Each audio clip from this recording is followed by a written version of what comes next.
சில நிலத்தினுடைய உரிமையாளர்கள் என்ன பண்ணுறாங்க, அவங்களுடைய வியாபாரம் கொஞ்சம் டெவலப் ஆன உடனே வாடகைதாரர்களுக்கு வாடகையை உயர்த்தி கேட்குறாங்க, அழுத்தம் கொடுக்குறாங்க, உடனடியாக காலி செய்ய சொல்லி நிர்பந்தம் பண்ணுறாங்க.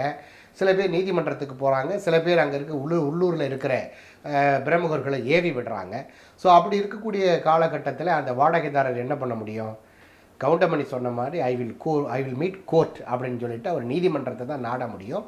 நீதிமன்றத்தில் அவரோட ரெக்வஸ்ட்டை, நியாயமான கோரிக்கைகளை முன்வைக்கணும். ஐயா, இந்த மாதிரி நான் 15 ஆண்டுகள் நான் வந்து வாடகை ஒப்பந்த பத்திரம் போட்டிருந்தேன், அந்த அடிப்படையில் தான் வங்கியில் கடன் பெற்றிருந்தேன், அதனால் இப்போ எனக்கு வணிகம் வந்து நல்லபடியாக வந்துட்டுருக்கு.